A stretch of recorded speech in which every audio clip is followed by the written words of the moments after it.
അള്ളാഹുവിൻ്റെ മഹത്തായ അനുഗ്രഹം കൊണ്ട് വന്നു നിൽക്കുന്നത് പരിശുദ്ധ മദീനയിൽ സബുൽ മസാജിദിന് സമീപം ബഹുമാനപ്പെട്ട ജാബിർ റളിയല്ലാഹുവിൻ്റെ വീട് നിന്നിരുന്ന ആ ഭാഗത്ത് ഒരൽപ്പം കൂടി മുന്നോട്ട് സഞ്ചരിച്ചു കഴിഞ്ഞാൽ ജബൽ സിൽഅ എന്ന് പറയുന്ന ഒരു പർവ്വതത്തിന് മുകളിലാണ്.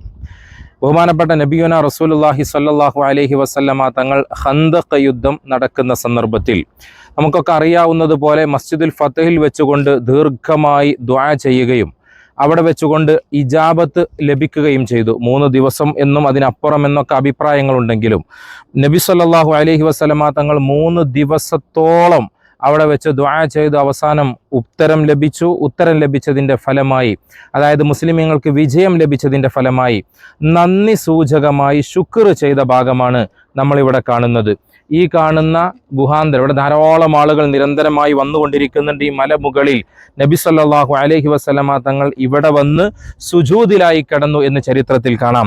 അവസാനം സുജൂദ്, ദീർഘമായ സുജൂദ് ചെയ്ത് ബഹുമാനപ്പെട്ട മുആദ് ഇബ്നു ജബൽ റളിയല്ലാഹു അൻഹു നബി സല്ലല്ലാഹു അലൈഹി വസല്ലമ തങ്ങൾ വഫാത്തായി പോയോ എന്ന് വരെ സംശയിക്കുകയും പ്രവാചകർ സല്ലല്ലാഹു അലൈഹി വസല്ലമ തങ്ങളെ വന്ന് വിളിക്കുകയും ചെയ്ത ആ ഒരു സ്ഥലം ഇപ്പോഴും ഇവിടെ ഇതിൻ്റെ ഉൾഭാഗത്ത് നബി സല്ലല്ലാഹു അലൈഹി വസല്ലമ തങ്ങൾ ഒരു കസ്തൂരിയുടെ സുഗന്ധം, പ്രവാചക സുഗന്ധം പോലെ മനോഹരമായ ഒരു കസ്തൂരിയുടെ സുഗന്ധം ഇവിടെ അനുഭവിക്കാൻ സാധിക്കും.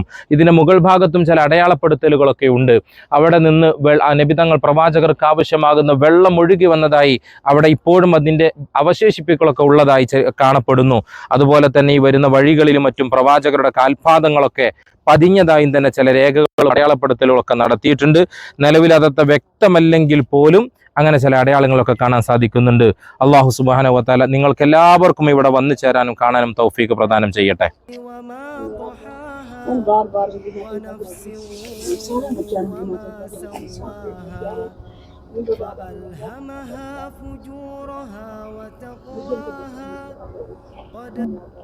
നബിതങ്ങളുടെ കാൽപാദം പതിഞ്ഞിരുന്നു എന്ന് പറയപ്പെടുന്ന സ്ഥലമാണ് ഇവിടെ ഈ നീല മാർക്കിൽ അടയാളപ്പെടുത്തിയിട്ടുള്ളത്.